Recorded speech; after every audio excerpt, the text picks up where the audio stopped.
Assalamualaikum warahmatullahi wabarakatuh. Jumpa lagi dengan saya. Baik, pada intro video tadi ada semacam artikel sejarah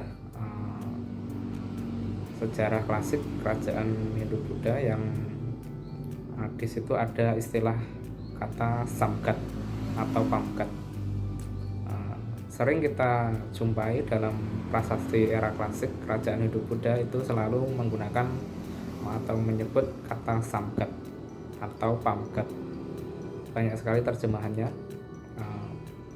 Sebagai contoh, prasasti Lucem di Kediri itu menyebut Samgat Lucem. Kemudian prasasti Anjuk Ladang yang ada di Museum Nasional Indonesia itu menyebut Samgat Pu Anjuk Ladang. Dan selalu penggunaan kata Samgat ini diikuti dengan nama daerah atau nama seseorang. Seperti contoh yang tadi itu Samgat Lucem. Lucem itu nama daerah. Samgat Pu Anjuk Ladang itu ada yang berpendapat itu nama seseorang atau memang itu nama daerah, nama tempat. Maka Samgat itu apa sih artinya? Menurut para sejarawan yang telah meneliti, Samgat itu pada zaman klasik kerajaan Hindu-Buddha di Indonesia itu merupakan suatu jabatan yang semacam lembaga bantuan hukum. Jadi seperti hakim, kira-kira seperti itu. Jadi penjabaran kata Samgat dan Pamgat ini adalah Samgat itu penjabarannya adalah sang pemegat, kalau Pamgat itu ya pamegat. Kata dasarnya adalah pegat, berasal dari kata Jawa, bahasa Jawa kuno. Pegat itu kalau diterjemahkan artinya putus atau pisah. Maka kalau diterjemahkan secara keseluruhan, Samgat atau Pamgat ini artinya ia yang memutuskan perkara atau ia yang memisahkan antara konflik satu dengan yang lain, seperti itu.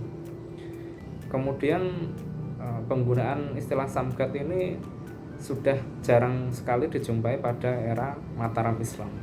Jadi ketika seiring berkembangnya agama Islam dan pengaruh Islam di Indonesia, jabatan lembaga bantuan hukum itu sudah tidak menggunakan istilah Samgat dan Pamgat lagi, tapi ya menggunakan istilah hakim yang mengambil kata dari bahasa Arab.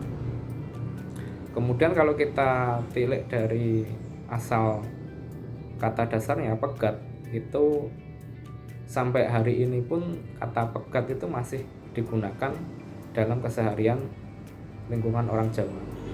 Cuma maknanya sudah bukan hakim atau Samgat lagi, tapi pegat digunakan dalam artian pegat itu artinya bercerai atau berpisah.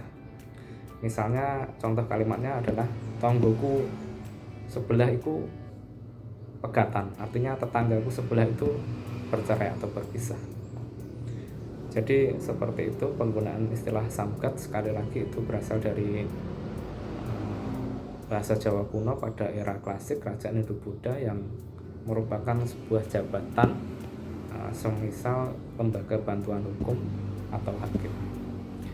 Demikian penjelasan dari saya, kurang lebihnya mohon maaf. Apabila ada perbedaan pendapat silahkan berkomentar, apabila ada tambahan silahkan berkomentar, kalau tidak setuju atau mau menambahkan silahkan mereaction video saya ini. Terima kasih sudah menyimak. Wassalamualaikum warahmatullahi wabarakatuh.